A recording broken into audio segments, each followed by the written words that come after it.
बिस्मिल्लाहिर्रहमानिर्रहीम अस्सलाम वालेकुम। तो अभी जो है वो हमने डिस्कस कर लिया था जो है वो अल्केन्स की फ़िज़िकल प्रॉपर्टीज़ और उनकी प्रिपरेशन के मेथड्स जो है वो अभी हमने देख लिए थे।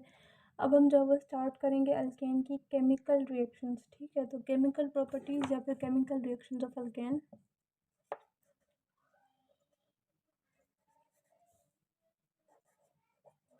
Chemical properties of alkane. ठीक है, तो अल्केन की केमिकल प्रॉपर्टीज़ हमारे पास क्या है। अगर अगर हम केमिकल प्रॉपर्टीज़ देखें अल्केन की, तो अल्केन की सबसे पहले हम बात करेंगे कि अल्केन्स हमारे पास क्या होते हैं, वेरी लेज़ रिएक्टिव होते हैं। ठीक है, तो अल्केन्स हमारे पास क्या होते हैं, लेज़ रिएक्टिव होते हैं। ठीक है, इनकी रिएक्टिविटी क्या होती है, हमारे पास क्या होती है, बहुत कम होती है। ठीक है, जब अल्केन्स बहुत लेज़ रिएक्टिव होते हैं तो इनके साथ अगर रिएक्शन करे कोई भी स्ट्रॉन्ग एसिड, स्ट्रॉन्ग बेस या कोई भी ऑक्सीडाइजिंग एजेंट या कोई भी जो है वो ऑक्सीडाइजिंग एजेंट जो है वो अल्केन्स के साथ नॉर्मल कंडीशंस में रिएक्ट करने की कोशिश करेगा, तो अल्केन्स उनके साथ कभी भी रिएक्शन नहीं करता। ठीक है, क्योंकि इसकी रिएक्टिविटी बहुत कम है। तो किसी भी जो है वो स्ट्रॉन्ग एसिड, स्ट्रॉन्ग बेस या किसी भी ऑक्सीडाइजिंग एजेंट के साथ नॉर्मल कंडीशंस पे रिएक्ट नहीं करता। ठीक है, तो इसकी लो रिएक्टिविटी की वजह से ही लेज़ रिएक्टिव होता है, बिकॉज ऑफ विच इसको कहा जाता है पैराफिन्स।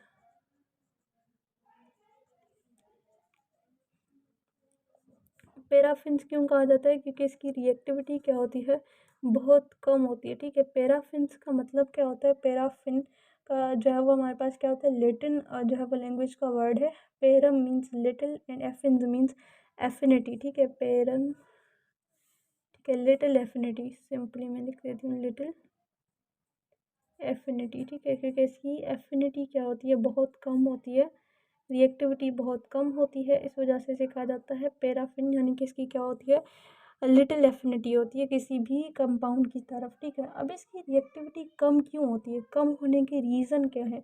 सबसे पहला रीज़न कि हमारे पास क्या होता है, स्ट्रॉन्ग सिग्मा बॉन्ड होता है, लेस रिएक्टिव होता है बिकॉज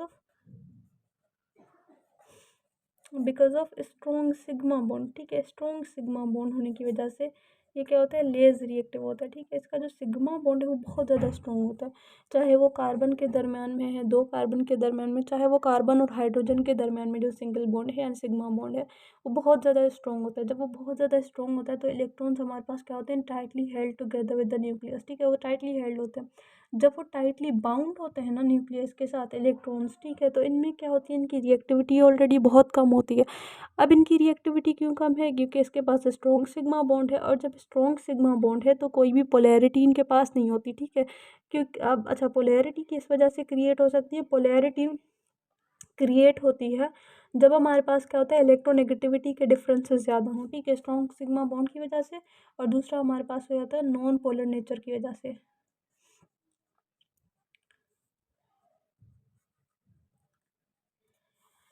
अच्छा, नॉन पोलर नेचर की वजह से किस तरह से होगा, नॉन पोलर नेचर में बेसिकली हमारे पास होता क्या है कि इलेक्ट्रोनेगेटिविटी के डिफरेंसेस को हम देखते हैं। ठीक है, कोई भी कंपाउंड पोलर और नॉन पोलर कैसे होता है, उसके दरमियान में जो बॉन्ड बना है दो एटम्स के दरमियान में, दो एलिमेंट्स के दरमियान में, उन दोनों की इलेक्ट्रोनेगेटिविटी के डिफरेंसेस पे डिपेंड करता है। ठीक है, अगर फॉर सपोज मेरे पास क्या है, ए और बी है, इन्हें क्या किया है, कोई ना कोई बॉन्ड बनाया है। ठीक है, अगर फॉर सपोज इन दोनों ने क्या किया है, इन दोनों के दरमियान में कोवलेंट बॉन्ड है, और कोवलेंट बॉन्ड में क्या होती है, म्यूचुअल शेयरिंग होती है ना। अगर फॉर सपोज इलेक्ट्रोनेगेटिविटी, इसकी इलेक्ट्रोनेगेटिविटी क्या होता है, शेयर्ड पेयर ऑफ इलेक्ट्रॉन को अट्रैक्ट करने की एफिनिटी। ठीक है, उसको अपनी तरफ अट्रैक्ट करने की जो एबिलिटी होती है, टेंडेंसी होती है, उसे हम क्या कहते हैं, इसे हम कहते हैं इलेक्ट्रोनेगेटिविटी। अब मेरे पास क्या है, ये ए और बी मेरे पास जो है वो दो एलिमेंट्स हैं, इन्होंने क्या किया हुआ है, सिग्मा बॉन्ड, यानी कि इन्होंने कोवलेंट बॉन्ड बनाया हुआ है। जब इनके दरमियान में कोवलेंट बॉन्ड है तो इन्होंने क्या किया, सिंगल कोवलेंट बॉन्ड है, यानी कि इन्होंने क्या किया है, एक सिंगल पेयर ऑफ इलेक्ट्रॉन को शेयर किया। ठीक है, जब इनके दरमियान में एक single pair of electron shared है, तो अब ये इलेक्ट्रॉन का पेयर किसकी तरफ ज़्यादा होगा और किसकी तरफ कम होगा, वो डिपेंड करता है दोनों की इलेक्ट्रोनेगेटिविटी पे। अगर फॉर सपोज इसमें से ए की इलेक्ट्रोनेगेटिविटी क्या है, ज़्यादा है, और बी की इलेक्ट्रोनेगेटिविटी कम है, तो होगा ये कि जो शेयर्ड पेयर ऑफ इलेक्ट्रॉन है वो ज़्यादा ए की तरफ होगा, तो इसके पास क्या होगा, पार्शियल नेगेटिव चार्ज आएगा, इसके ऊपर होगा पार्शियल नेगेटिव चार्ज, क्योंकि इसने क्या किया है, उस शेयर्ड पेयर ऑफ इलेक्ट्रॉन को समहाउ गेन किया। और इसके ऊपर क्या आएगा, पार्शियल पॉजिटिव चार्ज, क्योंकि इसने उसे लॉस किया है, ठीक है। तो इलेक्ट्रोनेगेटिविटी के डिफरेंसेस की वजह से इनके ऊपर क्या हुए, पोल्स क्रिएट हुए, और इन्हीं पोल्स की वजह से ये क्या हुए, पोलर कंपाउंड हो गया। जब ये पोलर हो गए तो ये क्या करेंगे, जब वाटर में जाएंगे तो वो आयंस में क्या होंगे, डिजोल्व होंगे, पॉजिटिव और नेगेटिव आयंस में डिजोल्व हो जाएंगे। तो इस तरह से हम कहते हैं कि पोलर और नॉन पोलर, ठीक है। अब नॉन पोलर क्यों होंगे, अगर फॉर सपोज ए की इलेक्ट्रोनेगेटिविटी इतनी ज़्यादा नहीं, ए और बी की इलेक्ट्रोनेगेटिविटी का डिफरेंस, अच्छा डिफरेंस ऑफ इलेक्ट्रोनेगेटिविटी पे काम करते हैं, ठीक है। क्योंकि अगर फॉर सपोज ए की इलेक्ट्रोनेगेटिविटी ज़्यादा है, बी की इलेक्ट्रोनेगेटिविटी ज़्यादा है, ओवरऑल अगर डिफरेंस ऑफ इलेक्ट्रोनेगेटिविटी इनका ज़्यादा आएगा तो फिर हमारे पास क्या होगा, पोलैरिटी नॉन पोलैरिटी का कंसेप्ट आता है। अगर डिफरेंस ऑफ इलेक्ट्रोनेगेटिविटी इतनी है ही नहीं तो फिर हमारे पास क्या होगा, जो शेयर्ड पेयर ऑफ इलेक्ट्रॉन है वो सेंटर पे रहेगा और दोनों उसे वैसे ही शेयर करेंगे। अब जब यहाँ पे हमारे पास क्या होता है, कार्बन और हाइड्रोजन के दरमियान में जो सिग्मा बॉन्ड है, ये सिंगल बॉन्ड है, कार्बन की इलेक्ट्रोनेगेटिविटी है 2.5 और हाइड्रोजन की इलेक्ट्रोनेगेटिविटी है 2.1, डिफरेंस ऑफ इलेक्ट्रोनेगेटिविटी है 0.4। अब जब ये डिफरेंस ऑफ इलेक्ट्रोनेगेटिविटी हमारे पास क्या है, 0.4, ये बहुत कम है। जब इतना कम डिफरेंस ऑफ इलेक्ट्रोनेगेटिविटी है तो फिर हमारे पास क्या होगा, जो शेयर्ड पेयर ऑफ इलेक्ट्रॉन है वो सेंटर पे ही होगा और दोनों के ऊपर कोई भी पॉजिटिव या कोई भी negative charge, partial positive and partial negative charges appear नहीं होंगी। और जब ये पार्शियल और positive and partial negative charges appear नहीं होंगी तो ओवरऑल ये कंपाउंड जो भी बनेगा वो हमारे पास क्या होगा, नॉन पोलर होगा, ठीक है। तो ये हमारे पास क्या होते हैं, नॉन पोलर नेचर क्यों होती है, क्योंकि हमारे पास डिफरेंस ऑफ इलेक्ट्रोनेगेटिविटी इतनी नहीं होती और इनके पास क्या होता है, स्ट्रॉन्ग सिग्मा बॉन्ड होता है। इसकी वजह से हमारे पास क्या होते हैं, लेस रिएक्टिव होते हैं, ठीक है। अब हम देखते हैं टाइप्स ऑफ रिएक्शन को, ठीक है, क्योंकि हमारे पास क्या होते हैं, सैचुरेटेड और अनसैचुरेटेड में डिफरेंट टाइप्स ऑफ जो है वो रिएक्शंस होते हैं, ठीक है। तो उसके हिसाब से हम देखेंगे कि हमारे पास क्या होते हैं, किस तरह के पहले रिएक्शंस होंगे, क्योंकि रिएक्शंस के हमारे पास जो टाइप्स हैं, सब्स्टिट्यूशन, एलिमिनेशन, एडिशन, उन रिएक्शंस में बेसिकली होता क्या है वो चीज़ें पहले मैं एक दफ़ा समझा दूँ, ठीक है। उसके बाद जो है वो हम पढ़ेंगे कि सैचुरेटेड में कौन से रिएक्शंस होंगे और अनसैचुरेटेड में कौन से होंगे, और फिर हम सैचुरेटेड यानी कि अल्केन्स की रिएक्शंस ओवरऑल जो है वो डिस्कस करेंगे, ठीक है। तो पहले एक ओवरव्यू इज़ वेरी नेसेसरी ताकि आप लोगों को थोड़ा सा आइडिया हो, डिफरेंसेस सारी चीज़ें पता हों, क्योंकि बेसिक चीज़ें लेकिन स्टिल बताना थोड़ा इम्पोर्टेंट है, ठीक है। अच्छा, मैं ऊपर लिख दूँगी वो चीज़ें, क्योंकि नीचे जो है वो नोट्स टाइप ये चीज़ें प्रिपेयर हो रही हैं तो वो थोड़ा सा। अच्छा, सबसे पहले हमारे पास क्या है, एडिशन रिएक्शन। एडिशन रिएक्शंस में क्या होता है, एडिशन रिएक्शंस में क्या होगा, बेसिकली हमारे पास क्या है, ये दो रिएक्टेंट्स जो है वो मिलेंगे, ठीक है, रिएक्ट करेंगे और एज अ रिज़ल्ट हमारे पास क्या बनेंगे, एक ही प्रोडक्ट बनेंगे। ए और बी के दरमियान में क्या होगा, यहाँ पे बॉन्ड बन जाएगा, ठीक है। तो this is called addition reaction. तो एडिशन रिएक्शंस में क्या होता है, हमारे पास जो दो एलिमेंट्स सॉरी दो हमारे पास जो रिएक्टेंट्स हैं उनके दरमियान में रिएक्शन होगा और एज अ रिजल्ट एक सिंगल प्रोडक्ट की फॉर्मेशन होगी, ठीक है। इसे हम क्या कहेंगे, एडिशन रिएक्शन कहेंगे। फिर we have substitution reaction.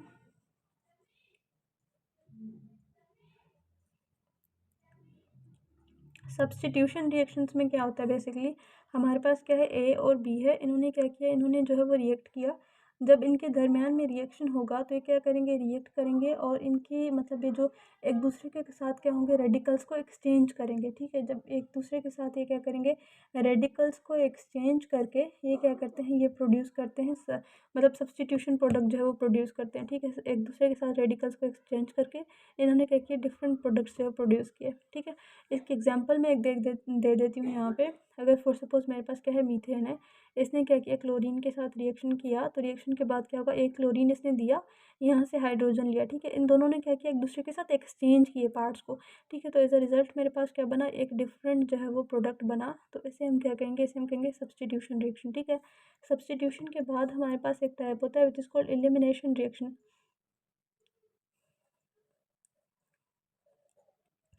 Elimination reactions में क्या होता है मेरे पास कि जो है वो दो जो है वो हमारे पास क्या है, रिएक्टेंट्स हैं, वो रिएक्ट करेंगे, ठीक है। ए और बी ने जो है वो रिएक्ट किया, दो न्यू प्रोडक्ट, और एक चीज़ को क्या किया, एलिमिनेट किया, रिमूव कर दिया, ठीक है।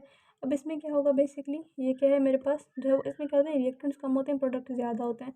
अब इसमें क्या है मेरे पास, फॉर सपोज मैंने ये रिएक्शन डिस्कस किया, इथाइल अल्कोहल इसमें क्या किया, जब इसकी रिएक्शंस कराए हमने तो क्या बना, ईथेन बना। और इसने क्या किया, वाटर को एज अ रिजल्ट जो है वो रिमूव किया है, ठीक है, खुद में से वाटर को रिमूव किया। तो this is called elimination reaction. तो ये क्या है, हमारे पास तीन टाइप से रिएक्शन के, एक दूसरा पे होता है combustion which is very easy, उसकी कोई डिस्कशन की नीड नहीं है, ठीक है। तो ये हमारे पास क्या है, रिएक्शन है, addition reaction, substitution reaction and elimination reaction, ठीक है। अब हमारे पास होता क्या है कि जो एडिशन रिएक्शंस हैं वो कौन देगा, एडिशन रिएक्शंस आर बेसिकली वो हमारे पास जो है वो कंपाउंड्स जिनकी हमारे जो अनस्टेबल हों या जिनकी रिएक्टिविटी ज़्यादा हो, वो क्या करते हैं, वो एडिशन रिएक्शंस देते हैं, ठीक है। वो क्या करते हैं, वो दो रिएक्टेंट्स से वो रिएक्ट करेंगे और एक सिंगल प्रोडक्ट, या फिर सिंपली हम कह सकते हैं कि प्रोडक्ट जो है वो क्या होते हैं, कम होते हैं as compare to that of reactants. Substitution reactions वो देंगे जो कि स्टेबल हों ऑलरेडी। तो जब वो स्टेबल होते हैं ना ऑलरेडी, तो क्या करते हैं, वो सिर्फ रिएक्शन करते हैं जब, तो अपने पार्ट्स को सिर्फ थोड़ा सा एक्सचेंज करके एक नया प्रोडक्ट जो है वो बना देते हैं, ठीक है। फिर एलिमिनेशन जो है वो हमारे पास क्या होता है, वो भी अनसेचुरेटेड जो है वो हमारे पास क्या होते हैं, कंपाउंड्स की जो है वो प्रॉपर्टी होती है बेसिकली। अब इसमें अनसेचुरेटेड नहीं, सॉरी, सेचुरेटेड जो है वो एलिमिनेशन परफॉर्म करते हैं, ठीक है। अब मैं अच्छा, तो अब हम देखेंगे कि हमारे पास जो है वो तीन तरह के, दो तरह के जो है ना हमारे पास जो है वो हमने कहा था हाइड्रोकार्बन्स होते हैं, ठीक है। एक होते हैं हमारे पास सेचुरेटेड होते हैं। अच्छा, हाइड्रोकार्बन्स को देखते हैं। एक होते हैं हमारे पास सेचुरेटेड होते हैं और दूसरे हमारे पास क्या थे, अनसेचुरेटेड थे, ठीक है, सेचुरेटेड। और हमारे पास क्या थे, अनसेचुरेटेड थे। जो अनसेचुरेटेड हाइड्रोकार्बन्स में हमारे पास क्या थे, अल्कीन्स थे एंड अल्काइंस थे, ठीक है। अल्कीन्स और अल्काइंस हमारे पास क्या है, अनसेचुरेटेड हाइड्रोकार्बन्स हैं। और ये जो अनसेचुरेटेड हाइड्रोकार्बन्स हैं वो क्या करेंगे, वो देंगे हमारे पास एडिशन रिएक्शंस। तो अनसेचुरेटेड हाइड्रोकार्बन्स हमेशा क्या देते हैं, एडिशन रिएक्शंस देते हैं। और जो सेचुरेटेड हाइड्रोकार्बन्स है वो हमारे पास दो तरह के होते हैं, एक होते हैं नॉन पोलर, एक होते हैं हमारे पास पोलर। जो नॉन पोलर सेचुरेटेड हाइड्रोकार्बन्स होते हैं वो हमेशा हमारे पास जो वो अल्केन्स, अल्केन्स हमारे पास क्या है, नॉन पोलर हैं। और ये देंगे हमारे पास सब्सटीट्यूशन रिएक्शंस। और जो पोलर हमारे पास हाइड्रोकार्बन्स होते हैं इनमें हमारे पास अल्काइल हैलाइड्स आ जाते हैं। और अल्काइल हैलाइड्स हमें क्या देंगे, एलिमिनेशन रिएक्शंस देंगे, ठीक है। तो इस तरह से हमारे पास क्या है, रिएक्टिविटी होती है जो है वो डिफरेंट ऑर्गेनिक कंपाउंड्स की। अब हमने क्या करना है, फाइनली जाके अल्केन्स की जो है वो रिएक्शंस को डिस्कस करना है, ठीक है। अच्छा, तो अल्केन्स की केमिकल रिएक्शंस ओके, ऊपर हेडिंग तो दी हुई है मैंने। अब अल्केन्स हमारे पास क्या थे, सेचुरेटेड थे, ठीक है। अल्केन सब्सटीट्यूशन रिएक्शन देंगे, सब्सटीट्यूशन में क्या करेंगे, अपने हाइड्रोजन एटम को जो है वो रिप्लेस करेंगे विद एनी अदर एटम और द ग्रुप ऑफ एटम, ठीक है। अब इसके जो है वो रिएक्शंस में सबसे पहला जो रिएक्शन आता है वो आता है हमारे पास हेलोजिनेशन। हेलोजिनेशन में हमारे पास क्या होता है, एडिशन ऑफ हेलोजन करते हैं, ठीक है। हेलोजिनेशन में हमने क्या किया, एडिशन ऑफ दी हेलोजन करेंगे, ठीक है। अब इसमें हमारे पास क्या होता है, ऑर्डर ऑफ रिएक्टिविटी अगर हम देखें हेलोजन्स की तो वो क्या होता है हमारे पास, fluorine, chlorine, bromine and iodine, ठीक है। ये क्या होती है हमारे पास, ऑर्डर ऑफ रिएक्टिविटी होती है हेलोजन्स की। अब हमारे पास जो फ्लोरीन और आयोडीन है, फ्लोरीन बहुत फास्ट रिएक्शन करता है और आयोडीन बहुत स्लो रिएक्शन करता है, ठीक है।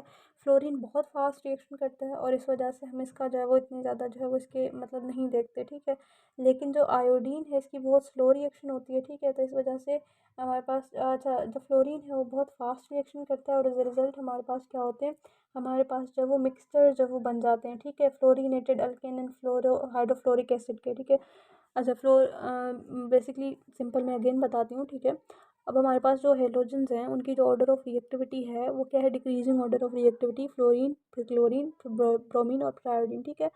ये हमारे पास क्या है, इनकी ऑर्डर ऑफ रिएक्टिविटी है, ठीक है।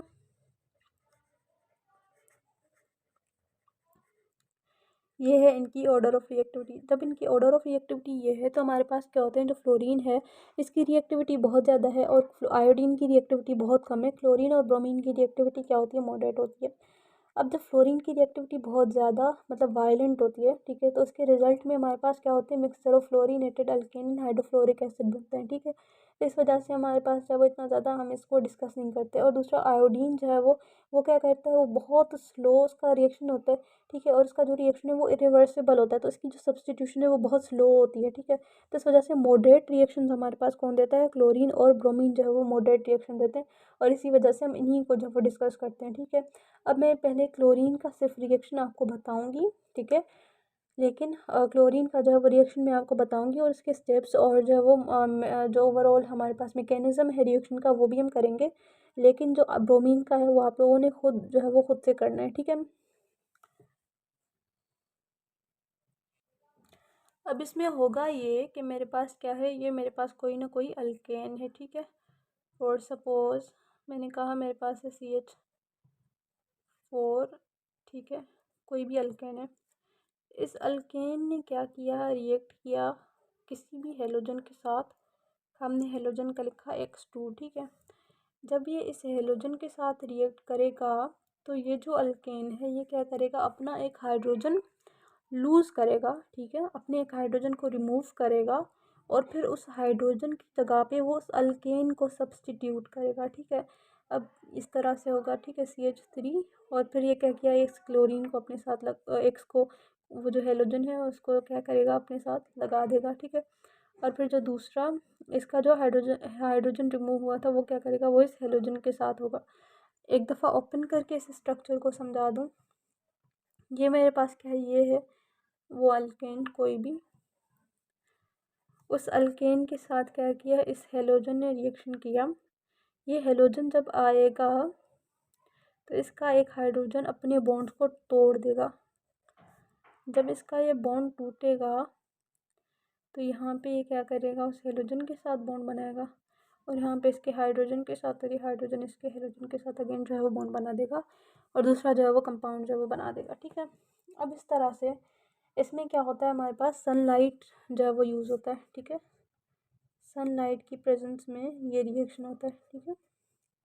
अच्छा, अब इस रिएक्शन की जो मैकेनिज़्म होता है कि किस तरह से ये रिएक्शन होगा। अच्छा, अगर फॉर सपोज़ एक हाइड्रोजन को रिप्लेस किया तो एक हेलोजन आया, ठीक है। अगर हम दूसरे हाइड्रोजन को रिप्लेस करेंगे तो दूसरा हेलोजन ऐड करेंगे, तीसरे हाइड्रोजन को रिप्लेस करेंगे तो तीसरा हेलोजन ऐड करेंगे, चौथे को रिप्लेस करेंगे तो चौथा जो है वो हेलोजन ऐड होगा। तो इस तरह से ओवरऑल मतलब एक हाइड्रोजन को रिप्लेस करके, रिमूव करके, फिर ही हम दूसरे किसी भी एटम को, किसी भी एलिमेंट को जो वो ऐड कर सकते हैं, ठीक है। तो इसी तरह से होगा, ठीक है। अच्छा, अब मेरे पास क्या है, मैं क्लोरीन का एक दफ़ा बता दूं, फिर इसका जो है वो ओवरऑल हम मैकेनिज़्म करेंगे कि किस तरह से, किस तरह किन किन स्टेप्स में ये पूरा उसका रिएक्शन होता है, ठीक है। मेरे पास क्या है, ये है मीथेन। इस मीथेन के साथ क्या किया, इस क्लोरीन ने रिएक्ट किया in the presence of sunlight, ठीक है।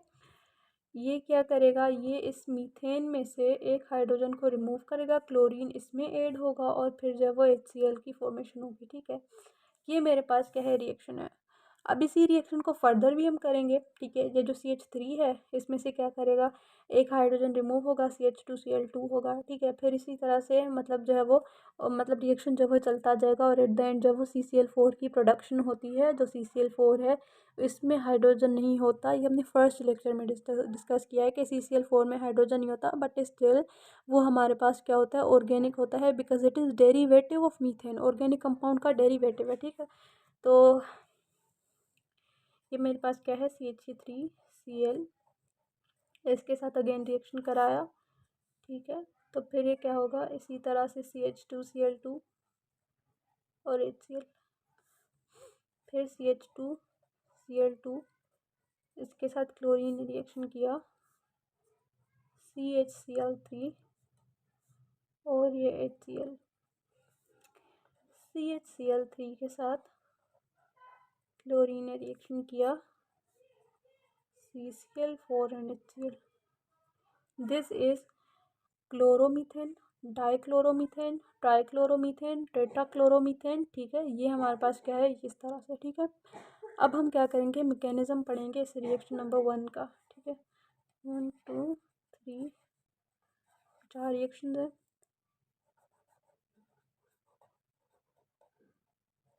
मैकेनिज्म किसका, CH4 रिएक्शन कर रहा है क्लोरीन के साथ in the presence of sunlight, और क्या कर रहा है, प्रोड्यूस कर रहा है CH3 Cl प्लस HCl को।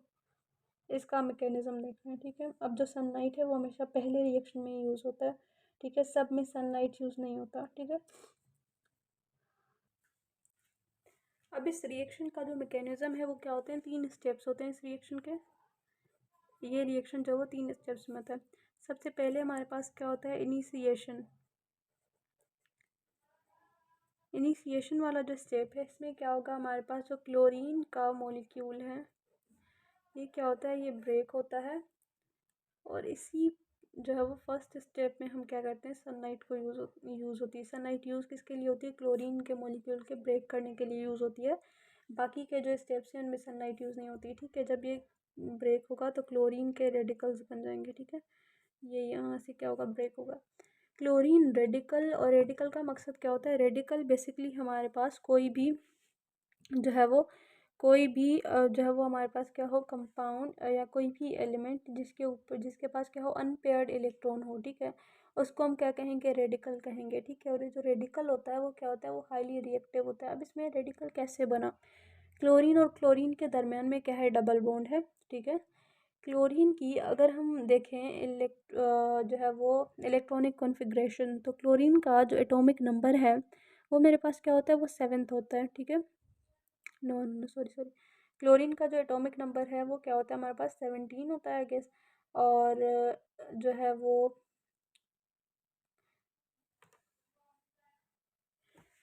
अच्छा, तो क्लोरीन का जो एटॉमिक नंबर है वो मेरे पास क्या है, 17 है। और क्लोरीन 7th A का मेंबर है। जब वो 7th A का मेंबर है तो उसके जो वैलेंस शेल है इसमें क्या होंगे, 7 इलेक्ट्रॉन्स होंगे।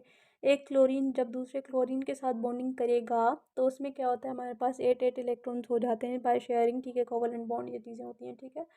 अब जब हमने क्या किया, जब उसमें से हमने मतलब वो चीज़ की, लाइक जब उससे बॉन्ड को तोड़ा, जब बॉन्ड को तोड़ा तो उसके पास जो वैलेंस शेल है इसमें 7 इलेक्ट्रॉन्स है ना, 6 का तो पेयर बन गया, लाइक दो दो का पेयर, 3 पेयर्स हैं, और एक क्या है, एक अनपेयर्ड इलेक्ट्रॉन है, ठीक है। तो ये जो अनपेयर्ड इलेक्ट्रॉन है बेसिकली वो क्या होता है, वो हाईली रिएक्टिव हो जाता है, ठीक है। इसी वजह से हम इसे क्या कहते हैं, इसी वजह से हम जो है वो इनको कहते हैं फ्री रेडिकल्स कहते हैं, और ये क्या होते हैं, हाईली रिएक्टिव होते हैं, ठीक है। अब इस तरह की ये जो ब्रेकिंग होती है ना, लाइक दो इक्वल पार्ट्स में जो है वो ब्रेक हो जाना, ठीक है, इसको हम कहते हैं होमोलाइटिक फिशन कहते हैं। फिशन हमारे पास क्या होता है, ब्रेकिंग, ठीक है। अब ये क्या है, होमोलाइटिक फिशन है, यानी कि दो इक्वल पार्ट्स में ब्रेक हुआ, इसके पास एक के पास दोनों के पास क्या है, 7 इलेक्ट्रॉन्स हैं इक्वली, लाइक इनकी जो है वो ब्रेकेज हुई है, ठीक है। This is called homolytic fission, ठीक है। तो अब हमारे पास जो इनिशिएशन का स्टेप होता है इसमें क्लोरीन के मॉलिक्यूल की होमोलाइटिक फिशन होती है बाय यूजिंग सनलाइट, ठीक है। अब ये चीज़ क्या हुई, हमारे पास फ्री क्लोरीन रेडिकल्स जो प्रोड्यूस हो जाते हैं इनिशिएशन के प्रोसेस में, ठीक है। इनिशिएशन का जो प्रोसेस है वो क्या करता है, प्रोड्यूस करता है फ्री क्लोरीन रेडिकल्स, ठीक है। अच्छा, फिर जो सेकंड मेरे पास जो स्टेप होता है दैट इज प्रोपगेशन। जो प्रोपगेशन का स्टेप होता है इसमें हमारे पास जो है वो अल्केन के ऊपर जो है वो एक क्लोरीन का रेडिकल रिएक्शन करता है, ठीक है। अब ये मेरे पास क्या है, अल्केन है, मीथेन।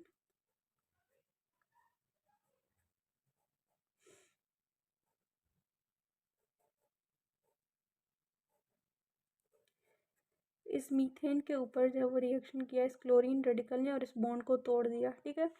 जब ये बॉन्ड टूट जाएगा, अच्छा अब मीथेन का देखते हैं हम लोग। मीथेन क्या होता है, 4A का मेंबर होता है और इसके वैलेंस शेल में 4 इलेक्ट्रॉन्स होते हैं और इसको और 4 इलेक्ट्रॉन्स रिक्वायर्ड होते हैं। तो इस वजह से ये क्या करता है, हाइड्रोजन के साथ इसने 4 बॉन्ड्स बना लिए, ठीक है। और ये क्या हुआ, अब स्टेबल हो गया। अब इसके वैलेंस शेल में क्या है, 8 इलेक्ट्रॉन्स हैं, ठीक है। अब इसने क्या किया, मीथेन बना लिया, कार्बन के पास 8 इलेक्ट्रॉन्स हो गए, ठीक है। लेकिन जब इसका ये वाला बॉन्ड ब्रेक होगा, ठीक है, ये चला गया, अब इसके पास क्या होगा, इसके पास एक अनपेयर्ड इलेक्ट्रॉन होगा। अब इसके पास क्या है, 7 इलेक्ट्रॉन्स हैं। जब इसके पास 7 इलेक्ट्रॉन्स हैं तो ये क्या करेगा, ये मिथाइल रेडिकल बन जाएगा, ठीक है। तो ये क्या करेगा, ये इस तरह से मिथाइल रेडिकल बना, और यहाँ पे क्या बना, HCl बना, क्योंकि क्लोरीन रेडिकल क्या था, बहुत ज़्यादा रिएक्टिव था। तो इसने क्या किया, वो खुद जो है वो स्टेबल हो गया, ठीक है। इसके बाद जो मेरे पास थर्ड रिएक्शन है इसका वो है मेरे पास टर्मिनेशन। जो टर्मिनेशन का स्टेप होता है इसमें ये जो मिथाइल रेडिकल है, ये मिथाइल रेडिकल क्या करेगा, ये मिथाइल रेडिकल जो दूसरा क्लोरीन रेडिकल था, दो क्लोरीन रेडिकल बने थे ना, एक ये वाला क्लोरीन रेडिकल जिसने क्या किया प्रोपगेशन में काम किया, और सेकंड जो क्लोरीन रेडिकल है वो टर्मिनेशन में काम करेगा। ये क्या करेगा, ये इसके साथ रिएक्शन करके मिथाइल को जो है वो प्रोड्यूस करेगा। ठीक है, तो अच्छा ये क्या करेगा, सॉरी ये हमारे पास क्या करेगा, क्लोरोमीथेन प्रोड्यूस होगा। सही है, तो इस तरह से हमारे पास क्या होता है, ये होता है मैकेनिज्म जो है वो हमारे पास रिएक्शन का। इसमें क्या होते हैं, 3 स्टेप्स होते हैं, इनिशिएशन, प्रोपगेशन एंड टर्मिनेशन। जो इनिशिएशन का स्टेप है इसमें क्या होता है, फ्री रेडिकल्स की प्रोडक्शन होती है। जो टर्मिनेशन होता है इसमें भी फ्री रेडिकल बनता है, प्रोपगेशन में भी फ्री रेडिकल बनता है, लेकिन प्रोपगेशन में क्या होते हैं, दोनों साइड से रिएक्टेंट एंड प्रोडक्ट दोनों साइड पे हमारे पास क्या है, फ्री रेडिकल है। और जो टर्मिनेशन है इसमें सिर्फ रिएक्टेंट साइड पे क्या होता है, फ्री रेडिकल होता है। ठीक है, तो अगर फॉर सपोज एमसीक्यूज आए तो ये चीज़ें बहुत ज़्यादा क्या होंगी, हमारे पास पूछी जा सकती हैं। ठीक है, तो ये हो गया हमारे पास halogenation of alkane.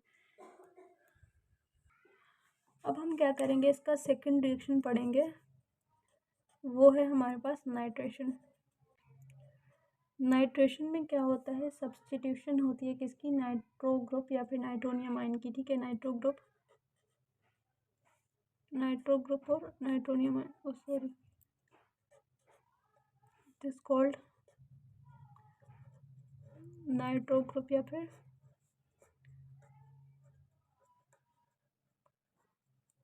Nitronium ion. ठीक है, ये होता है हमारे पास नाइट्रेशन। अब इसमें क्या होगा, हाइड्रोजन आयन सब्स्टिट्यूट करेगा या रिप्लेस करेगा इस चीज़ को। अच्छा, इसका क्या करेंगे हम, नाइट्रिक एसिड के साथ रिएक्शन करेंगे। नाइट्रिक एसिड का अगर हम स्ट्रक्चर इस तरह से ओपन करें तो ये होता है हमारे पास नाइट्रिक एसिड, HNO3 होता है ना, तो ये है बेसिकली नाइट्रिक एसिड। सही, अब इस नाइट्रिक एसिड के साथ जब वो रिएक्शन करेगा तो यहाँ पे जो हाइड्रोजन है वो रिमूव होकर इस HO के साथ लगेगा और बनेगा वाटर, और जो नाइट्रो ग्रुप है वो इसके साथ जो है वो लग के बनेगा नाइट्रोमीथेन। ठीक है, ये बन गया नाइट्रोमीथेन। सही है, इसी तरह से किसी भी मतलब अगर फॉर सपोज मेरे पास क्या है, ब्यूटेन है, इसके साथ रिएक्शन कराया तो क्या होगा, C4H9NO2, इसी तरह से वाटर बनेगा, ये हो गया नाइट्रोब्यूटेन, ये मेरे पास है नाइट्रोमीथेन।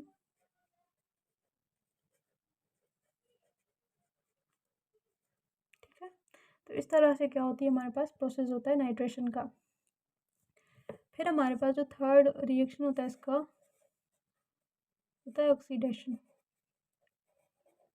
ठीक है, जो ऑक्सीडेशन है बेसिकली, ऑक्सीडेशन हमारे पास क्या होती है, एडिशन ऑफ ऑक्सीजन। ठीक है, अब किसी भी अल्केन को ऑक्सीडाइज करना क्या होता है, बहुत ज़्यादा डिफ़िकल्ट होता है। ठीक है, अल्केन की जो ऑक्सीडेशन होती है वो बहुत ज़्यादा डिफ़िकल्ट होती है, इसलिए हम क्या करते हैं, इवन दो अगर फॉर सपोज हम अल्केन्स की जो ऑक्सीडेशन है उसके लिए स्ट्रॉन्ग ऑक्सीडाइजिंग एजेंट्स को भी यूज़ करें तो वो भी हमारे पास क्या होते हैं, अल्केन्स को ऑक्सीडाइज नहीं कर सकते। ठीक है, स्ट्रॉन्ग ऑक्सीडाइजिंग एजेंट्स को अगर हम यूज़ करें तो वो भी क्या करते हैं, वो भी ऑक्सीडेशन नहीं कर पाते अल्केन्स की। ठीक है, तो oxidation can't be done bye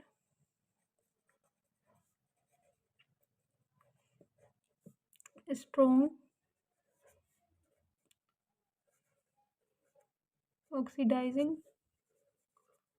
agents. ठीक है, अभी जो स्ट्रॉन्ग ऑक्सीडाइजिंग एजेंट्स हैं कौन से हमारे पास क्या होते हैं, स्ट्रॉन्ग ऑक्सीडाइजिंग एजेंट्स होते हैं, ये चीज़ है Cr2O7, potassium dichromate is a strong oxidizing agent, concentrated sulfuric acid is a strong oxidizing agent। ठीक है, कंसनट्रेटेड नाइट्रिक एसिड जो है वो हमारे पास क्या होता है, स्ट्रॉन्ग ऑक्सीडाइजिंग एजेंट है।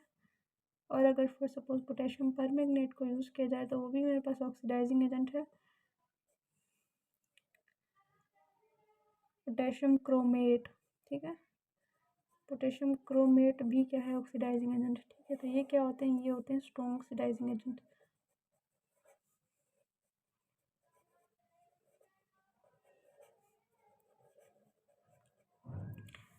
तो अल्केन्स की ऑक्सीडेशन के लिए हम क्या करेंगे, ये मेरे पास है अल्केन, अल्केन की ऑक्सीडेशन, ठीक है। यहाँ पे पहले लिख देती हूँ अल्केन्स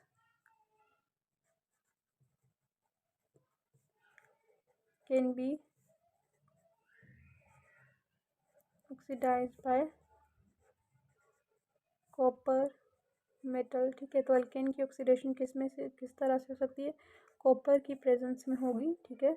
कॉपर मेटल को 400 डिग्री सेंटीग्रेड पे और अगर फॉर सपोज 200 ATM पे हम रखें तो फिर क्या होता है, हमारे पास अल्केन की ऑक्सीडेशन होगी, ठीक है। अब अल्केन की जब ऑक्सीडेशन कराते हैं तो क्या बनता है, अल्कोहल बनता है, ठीक है। और जब अल्कोहल की हम ऑक्सीडेशन कराते हैं, जब अल्कोहल की ऑक्सीडेशन कराते हैं इसी कंडीशन पे और इसी टेम्परेचर पे, तो क्या बनते हैं, एल्डिहाइड्स बनते हैं।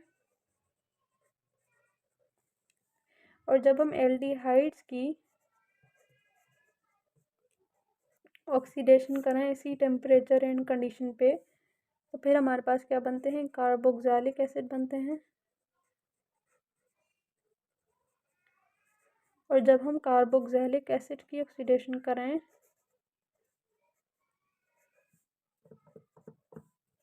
इसी टेम्परेचर और इसी कंडीशन पे, तो हमारे पास क्या बनता है, कार्बन डाइऑक्साइड एंड वाटर। तो इस जो हमारे पास जो एंड प्रोडक्ट है अल्केन की ऑक्सीडेशन का, वो क्या है, कार्बन डाइऑक्साइड एंड वाटर। और जो नंबर ऑफ कार्बन होते हैं वो क्या होते हैं, वो सब में सेम होते हैं। लाइक अल्केन में 4 कार्बन थे तो अल्कोहल में भी 4 होंगे, अल्डिहाइड जो बनेगा उसमें भी, कार्बोक्सिलिक एसिड में भी।